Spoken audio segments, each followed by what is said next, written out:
بيني وبينك سر لا يكشف عز ومجد لا يخسف لا ينسف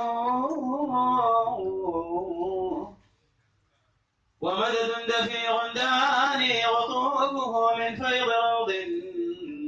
مريض لا يتلف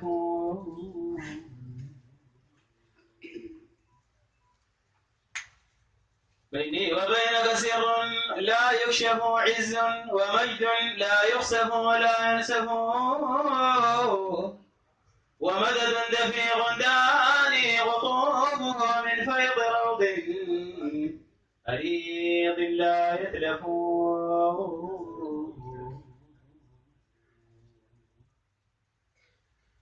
المصطفى المجتبى المرتضى المنتقى حبيب الباري وكنه لا يعرف عشيرته ألفته في حبه همت وجدا من قبل ما أتكلف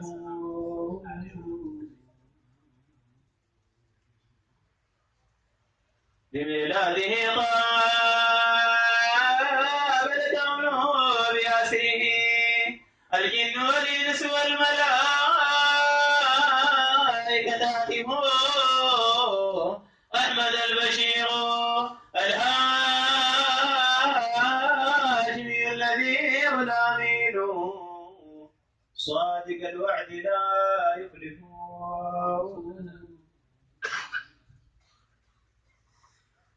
الأم بحر العلوم والمعارف منه أرباب الحقائق وتعرف الواسطة العظمى للمهيمن باب ومن غيره محال المصرف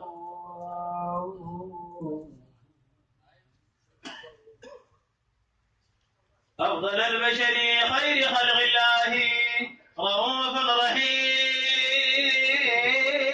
بالخلق وفي سخي غني بربه أكرم الرسل بالله أعرفه تقي للعالمين ورحمة حليم حميم كريم لا يتكلم بدر الكمال والجمال مع الجلال لا يقاس ولا يدرك بعقل يوصف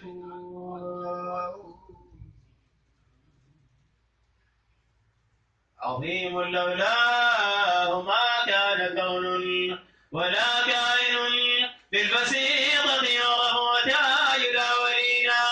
والآخرين إمامهم ذو رأي وعقل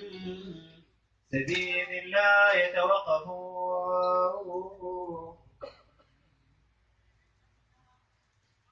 نبي الأنبياء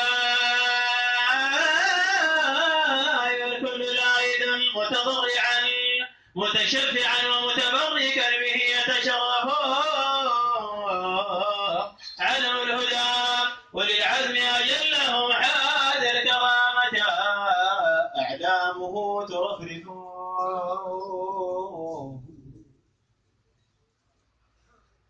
طه ياسين أحمد الممدوح بالإنجيل والزبور والتوراة والمصحف أحمد المحمود بالأرض والسماء رسل والأنبياء على أعتابه تعكف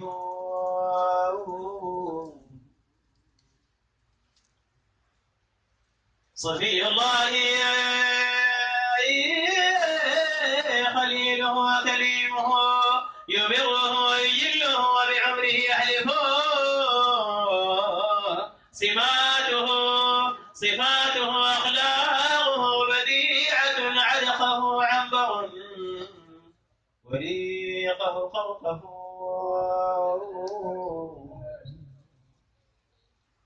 العفو شيمته والتواضع نعته العفو شيمته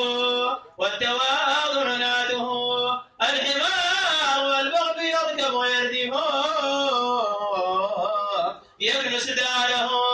ويحمل طعامه لضيفه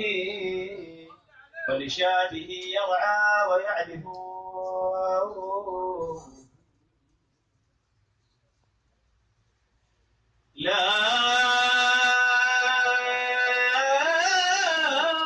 تنقطع أبد الدهور آياته ولا تعد معجزاته ولا يحصيها مصنف إذا مشى ظلله الغمام وتخاطمه الجمادات والوحوش تالف الجذع حلى وأن البعير الحجر والشجر والكائنات تعرف خطيب الأمم في الحجر شافع للوشاة والعصاة واليناة الأسرف الجذع حنى وأن البعير الحجر والشجر والكائنات تعرف خطيب الأمم في الحجر شافع للوشاة والعصاة والجناة الأسرف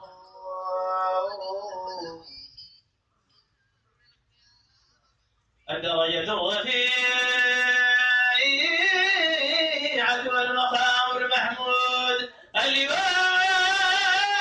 والحوض يوم الموقف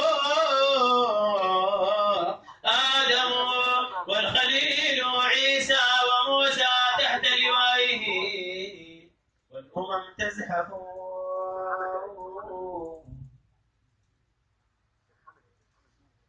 مولاي المختار وفقه في سيره وعلى الركب لله لا يتخلف الهدى والتقى والعفاف والغنى وعلم الذوق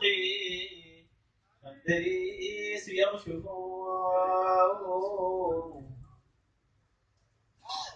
مولاي المختار وفقه في سيره وعلى الركب لله لا يتخلف ولا نتخلف الهدى والتقى والعفاف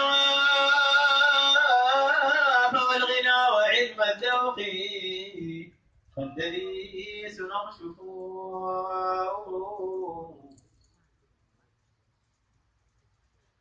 ثم الصلاة والسلام على الذي نسامه بالروضة يكرم آله وصحبه وكل تابع عداء الكتاب وأحرفه ثم الصلاة والسلام على الذي نسامه بالروضة يكرم آله وصحبه وكل تابع عداء الكتاب وأحرفه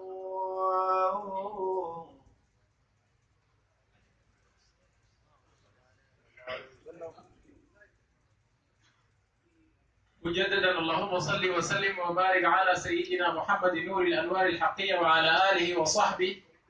واغفر لنا